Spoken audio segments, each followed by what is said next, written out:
Les amis, j'espère que vous allez bien. Cela dépend de l'heure que vous me suivez actuellement.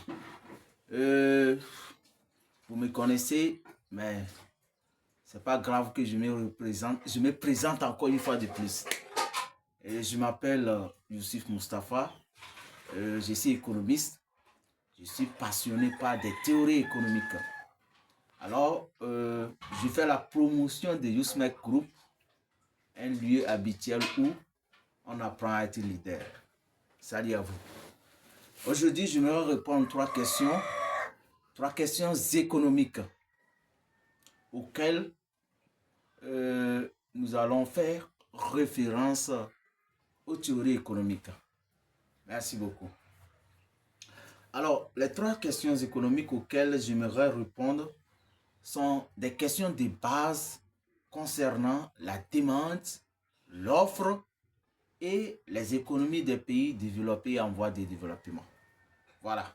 La première question. La question est de savoir quelle est la relation qui existe entre la demande et l'offre. Pour cette question, nous allons répondre en disant que la relation qui existe entre la demande et l'offre est que l'interaction des deux permet de déterminer le prix sur le marché. La deuxième question est de savoir qu'est-ce qui détermine le prix des biens sur le marché. Ou encore, qu'est-ce qui détermine le prix des biens en économie? La réponse.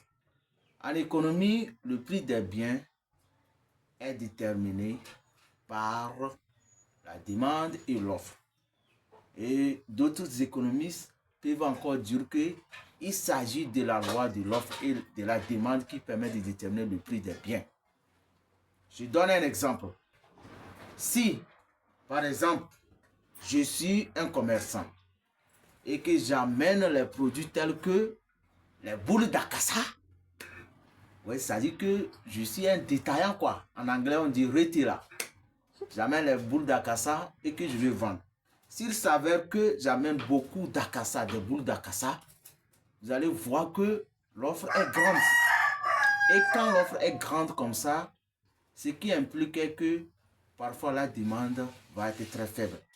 Et quand la demande est très faible, pourtant l'offre est grande, ce que nous pouvons avoir comme conséquence, c'est que le prix va chuter.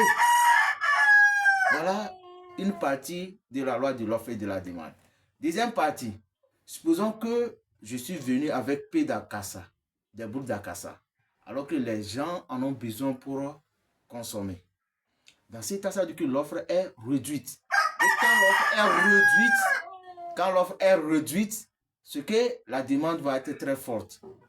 En conséquence, quand la demande est forte, alors que l'offre est réduite, la conséquence qu'on peut avoir, la conséquence directe, c'est que le prix va faire comment? Le prix va être élevé.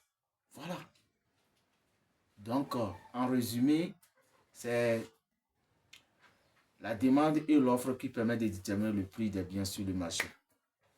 Finalement, nous allons finir avec une question de comparaison des économies des pays développés et des pays en développement. Donc, la question est celle-ci. Qu'est-ce qui différencie les économies des pays développés de celles des pays en développement?